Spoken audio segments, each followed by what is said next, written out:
We're joined now by Myles Odermann, one of the reporters covering the Trump victory. Myles, thank you for joining us. Thanks for having me. Can you talk about where you were reporting yesterday and what the experience was like? Yep, so we left New Haven here about 3:30 yesterday afternoon and got into the city around 5:30. Me and John Greenberg were located in Midtown Manhattan, and we were covering the 5-block radius that contained both Trump Tower, where President-elect Donald Trump was watching the results come in with his family, as well as the Hilton in Midtown Manhattan, where the after party for Trump was located. After we were done covering that, we came back to New Haven, which we arrived here at about 5:30, so it was Quite an the busy eventful night. Yeah. When did you see a shift in feelings? Was there a point where it seemed like Trump would win?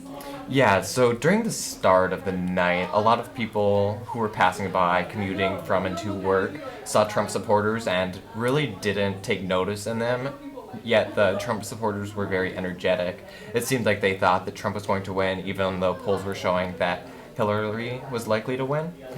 After the night progressed and when Virginia and Florida looked like they could possibly go to Clinton, a lot more people started coming out of their hotels, coming out of their houses to see what was going on in the area, and the Trump supporters became rowdier, started chanting more often. Cars would drive by, honk their horns, people would stick their heads out of cars and just yell out, "Go Trump," and such.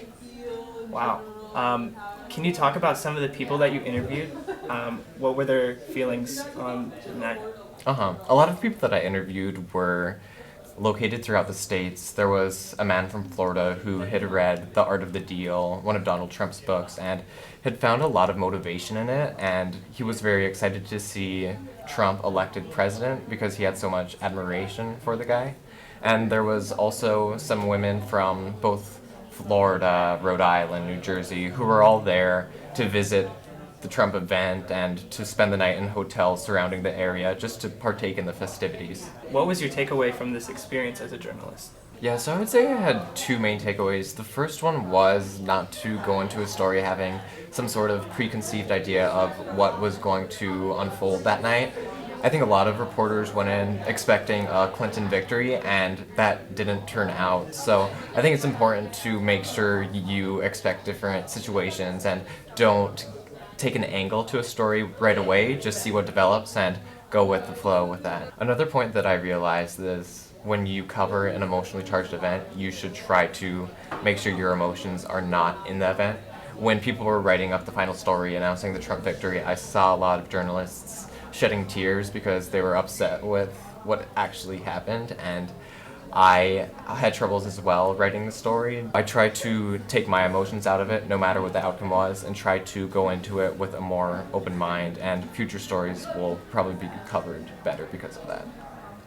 Well, thank you so much for your insight, Myles. From everyone at YTV, thanks for watching. To be about fear, of hatred of the other. And it's also an issue in the sense that people are not willing to emphasize